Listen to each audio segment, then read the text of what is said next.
Tatiana Silva, née le 5 février 1985 à Uccle, une élégante banlieue de Bruxelles, en Belgique, a grandi dans une famille de classe moyenne aux racines capverdiennes des deux côtés, où les rues paisibles se mêlent au bruit du vent soufflant à travers les arbres centenaires. Sa vie, à 40 ans en 2025, est un long voyage rempli du halo des titres de reine de beauté, de moments brillants sur le petit écran et de larmes silencieuses dans le noir. Mais si elle devait choisir la plus grande tristesse, ce ne serait de pas les échecs dans sa carrière ou les amours inachevés, mais le départ de sa mère alors qu'elle n'avait que 16 ans. Une perte qui a laissé en elle un vide qui ne pourrait jamais être comblé. Une douleur qu'elle a portée avec elle à travers chaque succès, chaque sourire à la télévision plus tard. La tristesse a commencé dès son adolescence, alors que Tatiana était une jeune fille timide, vivant dans une petite maison à Uccle. Sa mère, une femme forte aux cheveux noirs de jais et aux yeux chaleureux, était le pilier spirituel de la famille. Elle travaillait comme employée de bureau pour subvenir aux besoins de Tatiana et son père. Un homme calme d'origine capverdienne était toujours occupé à des travaux manuels pour nourrir et habiller la famille. Lorsque Tatiana avait 16 ans, sa mère a découvert qu'elle souffrait d'un cancer du sein, une maladie pour laquelle la famille ne pouvait pas se permettre le meilleur traitement. Tatiana se souvient des derniers jours de sa mère, lorsqu'elle était allongée dans un lit d'hôpital, dans un petit hôpital de Bruxelles, ses mains fines tenant les siennes, murmurant qu'elle devait être forte et bien vivre. En 2001, sa mère décède, laissant Tatiana dans une grande douleur, confrontée au monde seule, sans la femme qu'elle aimait le plus à ses côtés. Le jour où sa mère est décédée, Tatiana était à l'école, se préparant pour un examen. Elle a reçu des nouvelles de son père lors d'un bref appel téléphonique, sa voix étranglée par l'émotion alors qu'il annonçait que sa mère était décédée. Elle courut chez elle, les jambes tremblantes dans les rues familières, pour finalement trouver sa mère, se reposant dans la petite pièce où elle avait l'habitude de s'asseoir et de lui raconter ses histoires tous les soirs. Tatiana s'agenouilla près du lit, serra le corps froid de sa mère dans ses bras et sanglota, non seulement à cause de la perte, mais parce qu'elle réalisa qu'elle n'avait jamais dit à sa mère qu'elle l'aimait assez, qu'elle ne l'avait jamais remerciée pour ses sacrifices silencieux. Les jours suivants, elle est tombée en dépression, a refusé de voir ses amis, s'est assise tranquillement dans sa chambre, a regardé des photos de famille et a eu l'impression que son cœur était brisé. Elle a dit un jour à une amie proche qu'elle aurait aimé être plus souvent auprès de sa mère, qu'elle n'avait pas réalisé à quel point elle était importante pour elle jusqu'à ce qu'elle disparaisse. Le décès de sa mère a non seulement emporté un être cher, mais a également emporté l'enfance de Tatiana, la forçant à grandir trop tôt dans la douleur et la solitude. Cette perte a façonné Tatiana, devenant une profonde motivation pour s'élever, mais aussi une tristesse qu'elle n'a jamais complètement surmontée. Elle pleurait chaque nuit dans sa petite chambre à Uccle, serrant dans ses bras le dernier mouchoir que sa mère lui avait laissé, sentant que sa voix résonnait encore quelque part, lui rappelant de vivre une vie digne de ce que sa mère avait sacrifié. Cette tristesse n'était pas seulement la perte d'une mère, mais le sentiment d'impuissance qu'elle ressentait lorsqu'elle ne pouvait rien faire pour la garder, une blessure qu'elle portait avec elle à travers chaque sourire éclatant à la télévision, à travers le titre de Miss Belgique et à travers les jours chargés de sa vie plus tard. La carrière de Tatiana Silva est un livre épais aux pages lumineuses et aux chapitres sombres, reflétant le parcours d'une jeune fille d'Uccle pour devenir l'un des visages les plus célèbres de la télévision française et belge.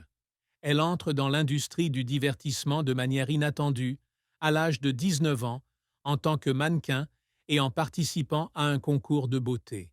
En 2005, elle a été couronnée Miss Bruxelles et a remporté peu après le titre de Miss Belgique, devenant ainsi la première femme de couleur à atteindre cette gloire dans l'histoire belge. Avec sa beauté élégante, ses yeux profonds et son sourire radieux, elle a représenté la Belgique à Miss Monde à Sanya, en Chine, apportant la fierté à son petit pays. Le titre de reine de beauté lui a ouvert les portes du monde de la télévision, où elle a rapidement établi son talent. Après son succès dans les concours de beauté, Tatiana se tourne vers la télévision. Elle a débuté comme commentatrice pour l'émission de télé-réalité Miss Swan sur AB3 en 2006.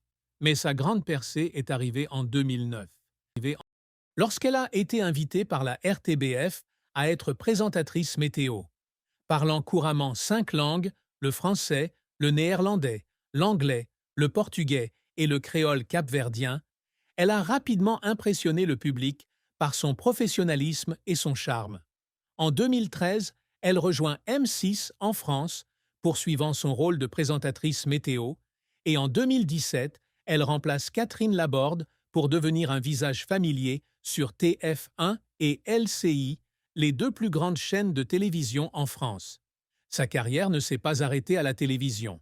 Elle participe également à la 8e saison de danse avec les stars en 2017, terminant 3e avec le danseur Christophe Licata, et sort le single I Can't Wait en 2008, une tentative de musique qui ne rencontre pas un grand succès. Cependant, la carrière de Tatiana n'a pas toujours été un lit de roses. En 2010, elle participe à l'émission de télé-réalité Expéditie Robinson sur la chaîne belge 2BE, une compétition de survie tropicale. Elle a fait de son mieux pour surmonter les défis difficiles, mais a été éliminée à mi-chemin, ce qui lui a laissé un sentiment d'échec et de doute sur elle-même. Elle a dit un jour qu'elle avait pleuré seule dans sa tente après avoir été éliminée, non pas parce qu'elle avait perdu, mais parce qu'elle avait le sentiment de ne pas avoir rendu sa mère fière, comme elle l'avait toujours voulu. Un autre revers survient en 2015, lorsqu'elle investit du temps et de l'argent dans la production d'une courte émission de télévision intitulée Lumière d'Afrique, dans l'espoir de raconter l'histoire de ses racines capverdiennes. Mais l'émission n'a pas été bien accueillie par le public, et elle s'est assise dans la salle de montage après la première diffusion, en pleurs, avec le sentiment d'avoir manqué une occasion d'honorer l'héritage de sa famille. Les larmes de Tatiana n'étaient pas seulement dues à l'échec, mais aussi à ses efforts incessants pour se surmonter. Lors de la préparation de danse avec les stars, elle s'entraînait pendant des heures chaque jour, malgré son corps épuisé, pleurant parfois dans la salle de répétition à cause de la pression d'être parfaite. Elle a dit un jour à un collègue qu'elle ne voulait pas que le public la voie simplement comme une reine de beauté, mais comme une femme qui pouvait faire plus. Cette persévérance l'a aidée à tenir bon après chaque chute, depuis les critiques sur sa voix, à ses débuts à la télévision, jusqu'à la lutte contre les préjugés raciaux dans l'industrie européenne du divertissement. Sa carrière témoigne de son talent, mais aussi d'un voyage de larmes silencieuses que peu de gens voient. Tatiana Silva a toujours de grandes aspirations et des réalisations qu'elle s'efforce constamment d'atteindre. Même à 40 ans, elle a accompli beaucoup de choses dont d'autres ne peuvent que rêver. L'un de ses plus grands objectifs est de devenir une icône inspirante pour les femmes, en particulier celles d'origine africaine, en Europe. Elle a déclaré dans une interview en 2020 qu'elle voulait que les jeunes filles la regardent et voient que leur origine ethnique ou leur origine ne peuvent pas définir leurs limites.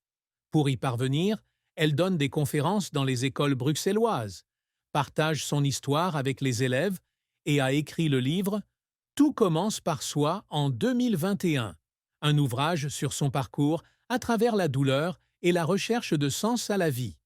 Elle aspire également à créer une association au nom de sa mère à Uccle pour soutenir les familles démunies dont les proches sont atteints d'un cancer. Elle a commencé à collecter des fonds en 2015, lorsque sa carrière à la télévision était stable. Et en 2025, le projet était presque terminé, sous le nom de Fondation René Silva. Elle rêvait que ce fonds apporterait de l'espoir aux personnes qui se trouvaient dans la même situation que sa famille, et elle avait l'habitude de s'asseoir seule au bureau, de regarder le plan du fond et de pleurer, non pas parce qu'elle était fatiguée, mais parce qu'elle avait l'impression de tenir une promesse faite à sa mère. Elle est également ambassadrice de l'UNICEF et de Handicap International, voyageant à travers l'Afrique de l'Ouest et l'Angola pour défendre les enfants et les personnes handicapées, un travail qu'elle considère comme un moyen de redonner. Un autre objectif de Tatiana et de produire un documentaire sur la culture capverdienne dont la sortie est prévue en 2027, lorsqu'elle aura 42 ans. Elle voulait que le film soit plus qu'un simple projet artistique, mais une façon de raconter l'histoire de ses parents qui ont quitté leur pays natal à la recherche d'une vie meilleure. Elle passe des heures chaque semaine à faire des recherches, à rencontrer des cinéastes et à écrire des scénarios, dans l'espoir de proposer une œuvre que le monde appréciera.